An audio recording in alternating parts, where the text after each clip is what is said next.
الآن يتحدث الأستاذ سالم شويت السعيدي ويلقي كلمة. تفضل.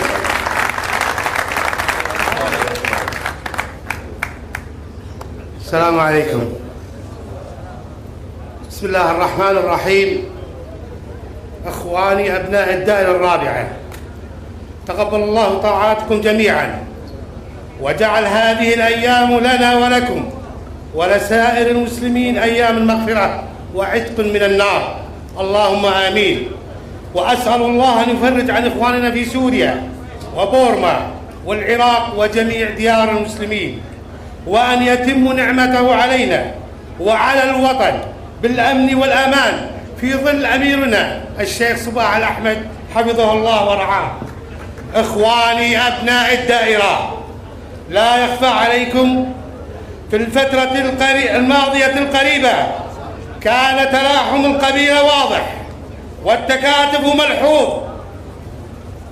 وروح التنافس الشريف ملموس، واستفدنا الكثير من هذه الخبرة التي فائدتها الأولى في جمع القبيلة والاتفاق على رأي ثابت وموقف شامخ متمثلا في كوكبة من المرشحين الشباب القائمين على التشاورية، والممثلة باللجنة التشاورية الشيخ فهد الماجد والدكتور لاذي منشد بيض الله وجيههم، ومجموعة من الفرسان المجهولين الذين تكبدوا عنان التعب من أجل نجاح التعاون والتشاور.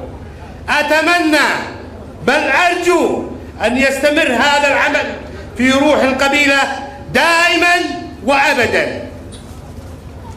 إخواني أبناء الدائرة، كنا فرسان في سباق واحد ولا أحد أفضل من الآخر، وكلنا أبناء القبيلة متساوون في المبدأ والقيم والأخلاق والكفاءة، وكل في مجال عمله وتخصصه وأدائه.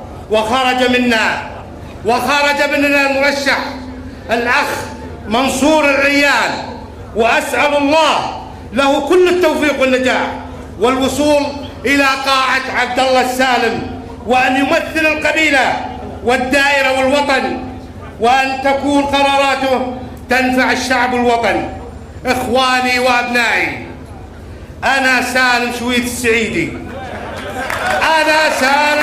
السعيدي، علي التزام ووعدي الذي التزمنا منه كمرشحين بأن ندعم أخونا الدكتور منصور، وأن نقف معه صفا واحدا.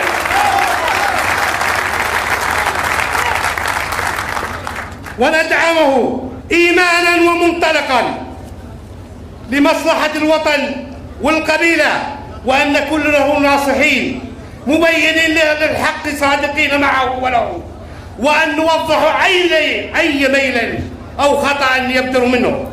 هذا حالي وهو حال أي شخص محب للوطن والشعب والقبيلة. وأسأل الله التوفيق لأخوي منصور العيال، وأسأل الله أن ينفع به وأن يكون صوت يصدق الحق في قاعدة عبد الله السالم إن شاء الله يا دكتور، وأن يكون الدين والوطن والشعب همه والآخر. والسلام عليكم ورحمة الله وبركاته.